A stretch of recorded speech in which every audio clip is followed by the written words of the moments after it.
دوبارہ ہم back side پہ آئے کہ وارث اسماعیل گانگجی کے زمانے میں اسماعیلیوں کی یہ حالت تھی جوناگڑھ کے اندر. اب وارث اسماعیل گانگجی جوناگڑھ اسٹیٹ کے نواب کے یہاں ایک خزانچی کی حیثیت اکاؤنٹنٹ خزانچی کی حیثیت ان کا فائنانس منسٹر تھے. سن 1851 میں آغا علی شاہ داتار آغا علی شاہ داتار بغداد کے راستے ہندوستان آئے تھے اور 1852 کے اندر شکار کرنے کی غرض سے جوناگڑھ گئے تو امام آغا حسن علی شاہ نے ایک خط لکھا وارث اسماعیل گانگجی کو. ابھی اس کو وارث کا ٹائٹل نہیں ملا اور وارث کا ٹائٹل کیسے ملتا وہی میں آپ کو بتا رہا ہوں. اور بڑی انٹرسٹنگ بات ہے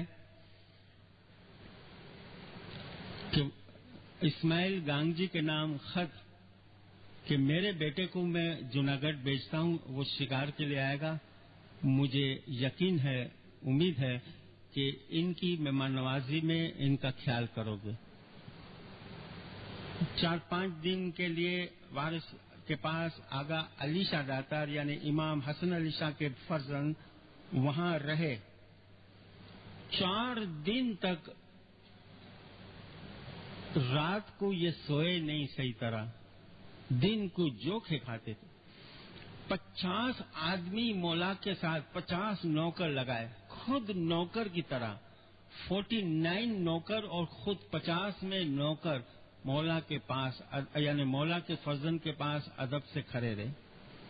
اتنی مہمان نوازی کی کہ جوناگڑھ کے بادشاہ جو ہے نواب کی بھی اتنی مہمان نوازی نہ کی ہو. یہ واقعہ ذرا غور سے سننا. اتنی مہمان نوازی کہ شاید اس نے اپنی یعنی اس میں کوئی کسر نہ چھوڑی ہو. سن 1852 کی بات ہے اور جب الوداع یعنی ڈپارچر کا ٹائم آیا, آغا علی شاہ داتار یہاں سے جب جوناگڑھ سے گئے تو وارث اسماعیل گانگجی کو یہ بتایا کہ تم نے جو ہماری مہمان نوازی کی اس میں کسی قسم کی کمی شارٹ فال نہیں تھا اور اس چیز کو ہم کبھی بھی زندگی میں بھولیں گے نہیں. بمبئی چلے آئے. دوسرے سال یعنی سن 1853 کی بات ہے,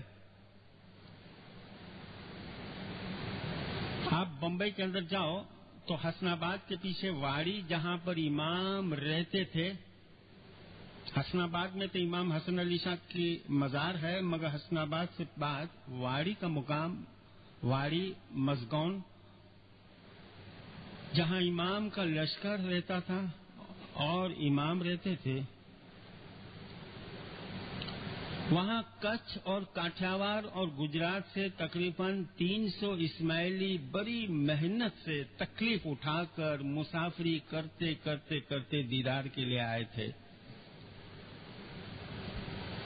تو اس موقع کا فائدہ اٹھاتے ہوئے جوناگڑھ سے اسماعیل گانگجی وارث اسماعیل گانگجی بھی پہنچے. یہ بھی پہنچ گئے. جماعت صبح 9 بجے 300 کی جماعت تو بڑی جماعت کہلاتی تھی, مولا کے گھر کے نیچے بیٹھی ہوئی ہے. مولا ایگزیکٹ 9 بجے اپنے گھر سے اوپر سے نیچے اترے, نیچے لان میں جماعت بیٹھی ہوئی ہے. دور دیکھا کہ وارث اسماعیل گانگجی ادب سے سر جھکا کر کھڑا ہوا ہے اور مولانا آغا حسن علی شاہ نیچے اتر کر ہی وارث کے اوپر اپنا غصہ اتارا. اسماعیل, مجھے تجھ سے یہ امید نہیں تھی. میں نے تجھے پچھلے سال خط میں لکھا تھا کہ میرے بیٹے کی تو حفاظت کرنا, اس کی مہمان نوازی میں ذرا بھی کسر مت چھوڑنا, لیکن افسوس کہ تم نے اس کے ساتھ صحیح سلوک نہیں کیا اور میں تمہاری شکل تک دیکھنا پسند نہیں کرتا. اتنے بھاری اور سخت الفاظ. اب جماعت نے دیکھا کہ امام گھر سے باہر اترے اور 300 کے 300 لوگ اس وارث اسماعیل گانگ جی کی طرف دیکھ رہے ہیں اور وہ ٹس کا مس نہیں ہوا, خاموش, آنکھیں بند ہیں اور ادب سے کھڑا ہوا ہے. اور غصے کے اندر مولا سرخ ہو گیا اس کا چہرہ اور دیدار دینے سے انکار کر کے ناراض ہو کر اپنے گھر اوپر چلے گئے. یہ اعلان کیا کامریا حاجی نے کہ دیدار کل صبح 9 بجے ہوگا. اب سب لوگ جو دور سے آئے, بڑی مشکل سے آئے, وہ وارث کی طرف یوں دیکھتے دیکھتے خاموشی سے سب واڑی سے نکل گئے, چلے گئے. دوسرے دن صبح کو وہی 9 بجے 300 کی جماعت اور کونے میں دیکھا وارث بیٹھا کھڑا ہوا اور جماعت اس کو بھی دیکھ رہی ہے کہ یہ واپس یہاں پہنچ گیا. کل اتنی انسلٹ کی مولا نے اس کی. اور دوسرے دن مولا جیسے آئے اور اتنے ناراض ہوئے کہ پہلے دن کے مقابلے میں آج کوئی سخت اور بھاری الفاظ استعمال کیے کہ تم نے میرے بیٹے کے ساتھ صحیح سلوک نہیں کیا, مجھے تم پر بہت افسوس ہے. ناراض ہو کر مولا دیدار نہیں دیا, اپنے گھر اوپر چلے گئے. اب تو جماعت کے لوگ جو پریشان حالت میں یہاں بیٹھے ہوئے, انہوں نے سوچا کہ ایک شخص کی وجہ سے ہم 300 کا دیدار خراب ہو رہا ہے. اگر یہ کل شخص آیا تو ہم اس کو اٹھا کے باہر پھینک دیں گے, آنے نہیں دیں گے. ہمارا دیدار ہمیں واپس پہنچنا ہے اپنے علاقے میں. کامریا حاجی نے اعلان کیا کہ کل دیدار ہوگا صبح 9 بجے. ٹھیک ہے, صبح 9 بجے سب جمع ہو گئے تو وہی اسماعیل گانگ جی وہاں پہنچ گئے. اب تو جماعت سے برداشت نہیں ہوا کہ اگر امام اس پر ناراض ہوئے اور دیدار نہیں ہوا تو پھر اس شخص کی کوئی خیر نہیں. مولا اوپر سے نیچے اترے اور اتر کے ساتھ آواز دی, اسماعیل میرے پاس آؤ, ادھر آؤ. واپس جماعت سب اس کی طرف گئے. لوگوں نے سمجھا کہ شاید آج امام غصے میں کچھ کر بیٹھیں گے. مولا نے اپنا ہاتھ کھول دیا. جیسے یہ قریب آیا, مولا نے اس کو اپنے گلے لگایا, اپنے گلے لگایا. اس طرف مولا کا اس کے کندھے کے اوپر سر اور اس طرف وارث کا سر مولا کے کندھے پر. 150 کی جماعت اس طرف دیکھ رہی ہے, 150 کی جماعت اس طرف دیکھ رہی ہے کہ دونوں کے آنکھوں میں پانی ہے. مولا نے وارث کو گلے لگایا کتنی دیر تک, پھر سب کے سامنے فرمایا کہ ہم نے تمہارے ایمان کی 3 دن تک آزمائش کی اور تم ذرا بھی نہیں ہلے. ہمیں تمہارے جیسے مضبوط لیڈر کی جوناگڑھ کے اندر ضرورت ہے. آج ہم تم کو جوناگڑھ کا وزیر وارث مقرر کرتے ہیں اور تمہارے اوپر یہ ذمہ داری ہے کہ تم اس جماعت کو نیچے سے پستی حالت میں ہے اس کو اوپر لے جاؤ, اور تمہارے ساتھ ہماری دعائیں شامل ہے. تمہارے جیسے شخص کی ہمیں ضرورت تھی جس کا ایمان گرنار کے پہاڑوں کی طرح مضبوط ہو. اس شخص نے جو کچھ بھی کیا اس سے آپ اندازہ لگا لو. میری اگر آپ پڑھو گے 101 اسماعیلی ہیروز, اس کے اندر میں نے یہ خاص واقعہ پیش کیا اور اس میں بتایا کہ اس نے کیا ہے, کتنی محنت کی ہے. اور اس کے اندر اتنا ہی کہنا کافی ہے اس کے متعلق کہ جب اس کی وفات ہوئی تو آغا علی شاہ داتار اس کی مزار اور اس کی قبر پر جا کر فاتحہ پڑھی تھی، اور آغا علی شاہ داتار نے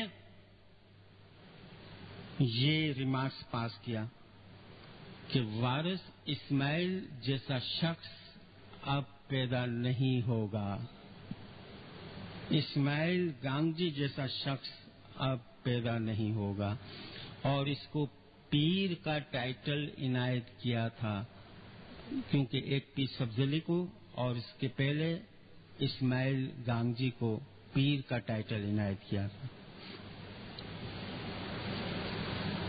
18 مہینے اس کے پہلے امام حسن علی شاہ پولیٹیکل ریزن سے کلکتہ میں جب تھے تو پیچھے سے دسون وغیرہ کا بڑا لمبا مسئلہ کھڑا ہوا تھا، اور پھر ایک گروپ ہم سے الگ ہوا، اور یہ 12 بھائی تھے، 12 شخص تھے، اور ایک کیس داخل ہوا، اور اس کو بار بھیا کیس، کھوجا کیس یا آغا خان کیس کہتے ہیں۔ سن 1866 کے اندر یہ کیس ہوا تھا۔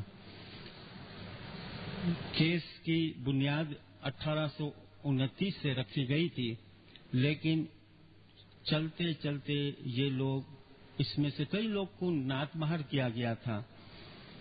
مکھی اللہ رکھیا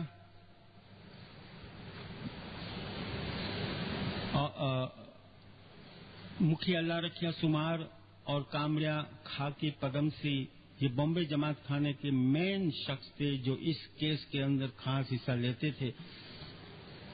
اب امام کے خلاف کیس کیا ہوا ہے دسون وغیرہ کے اوپر، اور ساتھ میں یہ کہ پیر صدرالدین سنی تھے، اور اس طریقے سے طرح طرح کی ہمارے اوپر الزامات لگائے گئے تھے۔ جسٹس آرنولڈ نے اس کیس کی کارروائی 25 دن کے اندر پوری کی تھی۔ اس 25 دن کے اندر جماعت خانے کے اندر ہمارے خلاف یہ جو گروپ تھا بار بھیا گروپ، اس کی اچھی خاصی تعداد بعد میں بنی۔ جماعت خانے آتے اور جماعت خانے میں جو کچھ بھی اعلانات وغیرہ ہوتے یا جو کارروائی ہوتی، باہر جا کے یہ لوگ بتا دیتے اپنے آدمیوں کو۔ نام کے اسماعیلی تھے، یہ وہ لوگ تھے جس نے امام کے ساتھ کی ہوئی بیعت توڑ دی۔ جماعت خانے میں دعا کا ٹائم ہو تو یہ لوگ جماعت کے ساتھ مکس بیٹھتے تھے، سجدہ نہیں کرتے تھے اور شاہ کا دیدار نہیں دیتے تھے۔ تو مکھی اللہ رکھیا سمار اور کامریا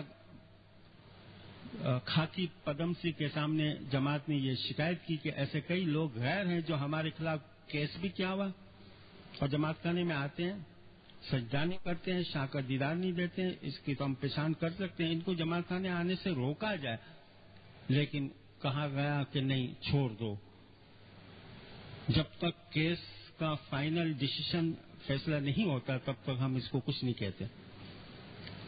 تو جو شاہ کا دیدار دیتے تھے ایک گروپ، اور ایک جو شاہ کا دیدار نہیں دیتے تھے، جو نہیں دیتے تھے اس کو جماعت کے لوگ بار بھیا کہتے تھے، اور جو شاہ کا پنجہ دیتے تھے اس کو پنجے بھائی کہتے تھے۔ اور یہ لفظ آغا خان کیس سے درخانہ بمبے جماعت خانے سے کوئن ہوا تھا کہ پنجے بھائی وہ جو پنجہ دیوے آغا خان کیس سے بار بھیا کے ساتھ اس طرح جماعت خانے میں یہ نام رائج ہوا تھا۔ 21 نومبر سن 1866 میں یہ کیس ہمارے فیور میں جسٹس آرنولڈ نے ڈکلیئر کیا تھا۔ اس عرصے میں اسماعیلیوں کو یہ موقع ملا کہ وہ سمجھے کہ ان کے اندر جتنی بھی سنیزم کی رائٹ سیریمنی ہے وہ نکال دے۔ پیر صدرالدین کوئی سنی نہیں تھا، شیعہ امام اسماعیلی تھا اور اسماعیلی دائی تھا، پیر تھا۔ آپ اس کیس کی اسٹڈی بھی کر سکتے ہو، بڑے اچھے خاصے کوشچن آنسر ہوتے تھے۔ سن 1866 کے بعد اب امام آہستہ آہستہ سن 1866 کے بعد امام آہستہ آہستہ جماعت کی طرف دھیان دینے شروع کیا، اور جماعت کی طرف دھیان دینے کا ابھی میں نے آپ کو بتایا کہ کیسی بری کنڈیشن تھی کہ اس کی سٹارٹ کہاں سے کرے، یہ ایک بہت بڑا مسئلہ تھا، پرابلم تھا جنرل لوگوں کے لیے۔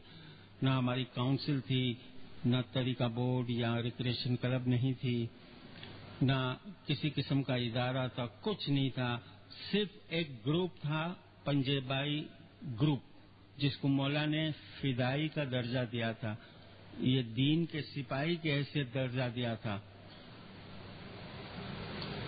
آج اس عرصے میں کچھ کے اندر ایک خطرناک ڈکار یا قحط پڑا تھا۔ امام آغا حسن علی شاہ کچھ گھوڑے کے اوپر سوار ہو کر گئے تھے، اور کچھ کے اندر اسماعیلیوں کی جو حالت دیکھی، مولا بڑے دکھی ہوئے۔ مولا نے وہاں پر کامرہ حاجی کے ذریعے یہ فرمان جماعت کے اندر ڈکلیئر کرایا بار بار کہ تم میں سے جو نوجوان ہے وہ لوگ افریقہ کی طرف ہجرت کر جائے۔ یہ فرمان کرنے کے بعد، دیدار کے بعد، مولا بمبئی چلے آئے، تو 150 سے 200 کے قریب کشتیوں میں بیٹھ کر مانڈوی کے راستے نوجوان لڑکے ارادہ کیا کہ ہم افریقہ جائیں گے، اس کے پہلے بمبئی جائیں گے اور مولا سے دعاسیس لیں گے۔ یہ لوگ 150 سے 200 کے قریب ان کی تعداد تھی، نوجوان تھے۔ یہ لوگ واری آئے بمبئی میں، اور ان کا مولا کے ساتھ ایک اپائنٹمنٹ ہوا، میٹنگ ہوئی۔ کامرہ حاجی نے بتایا کہ یہ نوجوان نے ارادہ کیا ہے کہ ہم کچھ چھوڑ کر اب ایسٹ افریقہ جائیں گے، اور جیسے کہ آج کوئی غریب خاندان میں سے کوئی امریکہ ایک فرد چلا جائے اور وہاں سے ریمیٹنس بھیج کر یہاں کی غربت ختم کرنے کے لیے ایک سورس بن جاتا ہے، اس طرح یہ لوگ وہاں پر جا کر کچھ کے اپنی فیملیوں کی یعنی اکنامیکل جو لائف تھی اس کو درست کرنے کے لیے ان لوگوں نے یہ ارادہ کیا کہ ہم ایسٹ افریقہ جائیں گے۔ مولا نے ان کو دیدار دیا، ان نوجوانوں کو، پھر ایک کاغذ منگایا اور کاغذ کے اوپر اپنے ہاتھ مبارک سے 4 تسبیحاں لکھی: یا اللہ، یا وہاب، یا علی، اللہ الصمد۔ مولا نے فرمایا، دیکھو جب تم زنزبار اترو تو 2 دعا کے بعد کھڑے ہو کر 33 دانے کی یہ ایک تسبیح نکالنا ڈیلی۔ اس تسبیح کی بدولت ہم دعا کرتے ہیں تم نہ صرف ایسٹ افریقہ میں آباد ہوگے، تمہاری آل اولاد آباد ہوگی، اور تمہاری آل اولاد پوری دنیا میں پھیل جائے گی۔ ایسا ہی ہوا نا؟ پھر یہ بعد میں 1914 کے اندر مولانا امام سلطان شاہ نے افریقہ کی مسافری کے وقت یہ فرمایا کہ میرے دادا نے جو تمہیں 4 تسبیح دی تھی، اب اس کو شام کے بجائے صبح کو پڑھو، اور ہندوستان کی جماعت کو بھی بتایا کہ تم بھی یہ تسبیح صبح کو پڑھو، اور یہ 4 تسبیحاں آج تک ہم پڑھتے ہیں جو پوری دنیا میں پڑھی جاتی ہے: یا اللہ، یا وہاب، یا علی، اللہ الصمد۔ امام آغا حسن علی شاہ سن 1881 میں حسن آباد کے اندر ان کی وفات ہوئی، اور وہیں پر اس کو سپرد خاک کیا گیا تھا، اور تاج محل کی شکل کا اس کے مزار تعمیر کی گئی تھی، ابھی تک بھی وہاں پر موجود ہے۔ آغا حسن علی شاہ ان کے بعد